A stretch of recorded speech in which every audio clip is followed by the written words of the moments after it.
बहू की निकली तोंद। सेठ रामलाल अपने कस्बे का सबसे फेमस हलवाई था। उसके हाथ की मिठाइयाँ खा खा कर लोग तारीफ करते नहीं थकते थे। रामलाल का बेटा सतीश अपने पापा के साथ हलवाई की दुकान संभालता था। सेठ रामलाल के बारे में एक और खास बात थी, जिसके बारे में पूरा कस्बा चर्चा किया करता था, और वो थी सेठ रामलाल की बड़ी और मोटी तोंद। सेठ रामलाल की तोंद इतनी बड़ी थी कि उसे देख देख कर सब लोग बस एक ही बात कहते थे कि रामलाल दिन रात मिठाइयाँ खाता है। लेकिन उसका बेटा सतीश बहुत ज्यादा पतला दुबला था। रामलाल के घर में उसकी पत्नी जमुना और सतीश की पत्नी कृष्णा भी रहा करते थे। एक दिन दुकान पर, अरे भाई सेठ रामलाल, आज तक एक बात मेरी समझ में नहीं आई। अपने घर ले जाकर सारी मिठाइयाँ अब खुद ही खा जाते हो क्या? देखो भैया, ये सवाल मुझसे रोज कोई ना कोई पूछता है। मेरे और मेरे बेटे के शरीर में इतना अंतर है कि ना चाहते हुए भी लोग मुझसे पूछ ही लेते हैं। तो बताओ ना, क्या है जवाब? तुम ज्यादा मिठाई खाते हो या तुम्हारा बेटा मिठाई को हाथ भी नहीं लगाता? कोई तो बात है। तुम्हारी तोंद पूरे कस्बे में फेमस है और तुम्हारा बेटा है कि सूखी लकड़ी की तरह। देखो भैया, एक राज की बात बताया हूँ। चाहे कितनी भी अच्छी मिठाइयाँ बनाते हो, लेकिन कभी मिठाइयों को हाथ तक नहीं लगाते। अरे हमको तो मिठाइयाँ खाना बचपन से ही पसंद नहीं है। अगर मिठाइयाँ बनाना पसंद नहीं है तो हलवाई कैसे बन गए? मिठाइयाँ खाना पसंद नहीं है, बनाना तो पसंद है। बस अपना शौक पूरा करने के लिए बन गया हलवाई। शाम के वक्त रामलाल और सतीश दोनों घर पहुंचते हैं। रामलाल के हाथ में मिठाई का एक बड़ा सा डिब्बा था। अरे आज क्या स्पेशल मिठाई लेकर आए हैं आप? जरा मुझे भी तो बताइए। अरे जमुना, देसी घी के मलाई वाले लड्डू है। एक बार इसे खाओगी ना तो खाती रह जाओगी। आज मैंने कुछ अलग ढंग से बनाया। सोचा पहले घर वालों को खिलाता हूँ, उसके बाद अपनी दुकान पर बेचूंगा। लाइए लाइए, अब आपके हाथ की बनी हुई मिठाई मैं नहीं खाऊंगी तो कौन खाएगा? जल्दी दीजिए। अरे वाह, लाजवाब! क्या बढ़िया स्वाद है इसका। अरे पापा, मैं भी 8-10 लड्डू तो खा ही जाऊंगा। बेटा, इस कस्बे का हर आदमी मेरी तोंद और तेरे दुबलेपन के बारे में बात करता है, लेकिन सच तो यह है कि मैं मिठाई को हाथ तक नहीं लगाता, और तुम मिठाई के अलावा किसी और चीज को हाथ नहीं लगाता। फिर पता नहीं ये मेरी तोंद इतनी मोटी क्यों होती जा रही है। दिन पर दिन इसका आकार बढ़ता ही जा रहा है। अरे बहू, तुम भी मिठाई खा लो। तुम्हारे ससुर जितने बड़े हलवाई है, थोड़ी सी मिठाई तो तुम्हें भी खानी चाहिए। मम्मी जी, आप तो जानती है ना, पापा जी की तरह मुझे भी मिठाई बिल्कुल पसंद नहीं।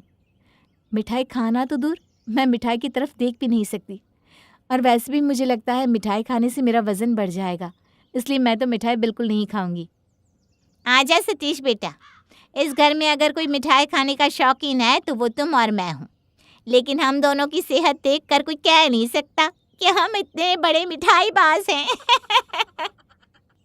बाबू, तो अच्छी बात है कि पापा की तरह कृष्णा की तोंद नहीं निकली। पापा की सेहत देखकर मुझे लगने लगा था जो लोग मिठाई नहीं खाते ना, उनका पेट बड़ा हो जाता है, जैसे पापा जी का हुआ है। ये आप कैसी बातें कर रहे हैं? मिठाई नहीं खाने से किसी का पेट बड़ा थोड़ी ना होता है। जिसका होना होता है उसका अपने आप हो जाता है। कुछ दिनों के बाद, मम्मी जी, मैंने अपनी प्रेगनेंसी का चेकअप किया था, पॉजिटिव आया है। अब आप दादी बनने वाली हैं। अरे वाह वाह वाह! इसी खुशी में तुम्हारे पापा जी से कहूँगी बहुत सारी मिठाई लेकर आएंगी। और देखो बहू, अब तुम मम्मी बनने वाली हो, अब तो तुम्हें भी थोड़ी बहुत मिठाई खानी पड़ेगी। ठीक है मम्मी जी, आप कहती हैं तो मैं थोड़ी सी मिठाई खा लूँगी। लेकिन देखो बहू, तुम अपनी प्रेगनेंसी की बात किसी को मत बताना, बिल्कुल भी नहीं। जब तक बच्चा पैदा ना हो जाए, ये बात इस घर से बाहर नहीं जानी चाहिए। लेकिन क्यों मम्मी जी, बताने में क्या परेशानी है? देखो बहू, जब मेरी शादी हुई थी और मैं माँ बनने वाली थी ना, तो मैंने सारे मोहल्ले में ढिंढोरा पीट दिया था। और उसका नतीजा ये हुआ कि एक के बाद एक मेरे 3 बच्चे पेट में ही मर गए। फिर मेरी सास ने मुझे समझाया कि जब तक बच्चा पैदा ना हो जाए, किसी को कानों कान खबर मत लगने देना। जब सतीश होने वाला था तो मैंने पूरे 9 महीने किसी को नहीं बताया। कोई पूछता तो कह देती मोटापा बढ़ गया है, तभी तो सतीश पैदा हुआ। मैं नहीं चाहती बेटा कि तुम्हारे साथ भी ऐसा कुछ हो। ठीक है मम्मी जी, अगर ऐसी बात है तो मैं किसी से कुछ नहीं कहूँगी, लेकिन अगर कोई पूछेगा तो?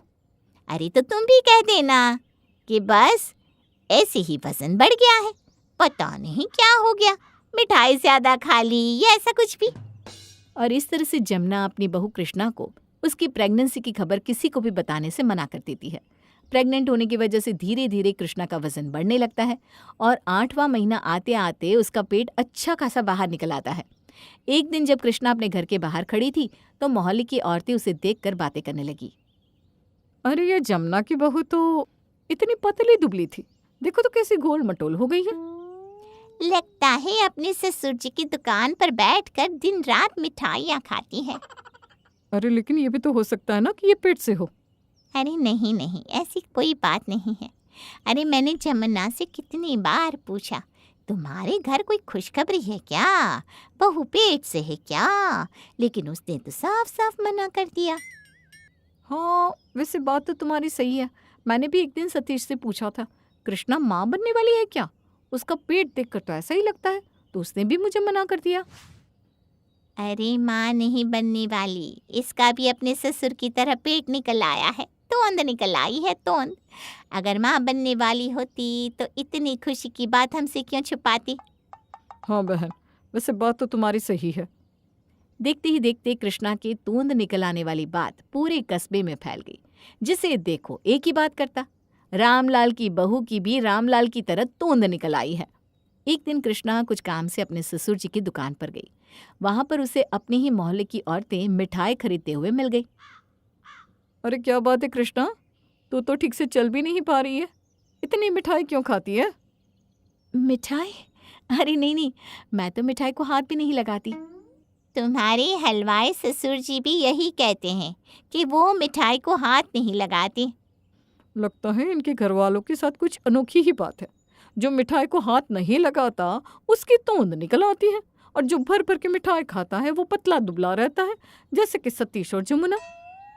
कृष्णा, इतना मोटापा भी किस काम का, तुमसे तो ठीक से चला भी नहीं जा रहा। चलो हमारे साथ चलो, तुम्हें पूरा 5 किलोमीटर का वॉक करवा के लाएंगे, उससे तुम्हारी ये तोंद अपने आप अंदर चली जाएगी। अब नहीं नहीं, आप लोग जाइए, मैं सतीश के साथ कार से घर आ जाऊंगी।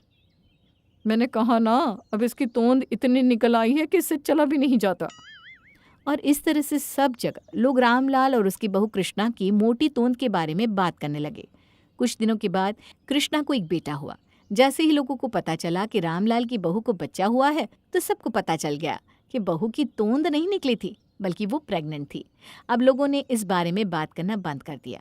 लेकिन बच्चा होने के कुछ दिन बाद अचानक से कृष्णा का वजन बहुत ज्यादा बढ़ गया और उसका पेट सच में बाहर निकल आया। अरे कृष्णा, अब तो तुम प्रेग्नेंट भी नहीं हो, फिर तुम्हारा पेट इतना बड़ा कैसे हो गया? तुम्हारी तोंद इतनी ज्यादा बाहर कैसे आ गई? मैं भी वही सोच रही हूँ बहू, तुम्हारे पेट को क्या होता जा रहा है? तुम्हारी तोंद तो तुम्हारे ससुर जी की तोंद से भी बड़ी हो गई है। मम्मी जी, हमने मेरी प्रेगनेंसी का सच सबसे छुपाया और लोग कहते थे कि मेरी तोंद निकल आई है, तो निकल आई है। ये शायद उसी का नतीजा है। लोगों के बार बार कहने की वजह से ही आपकी बहू की तोंद निकल आई है।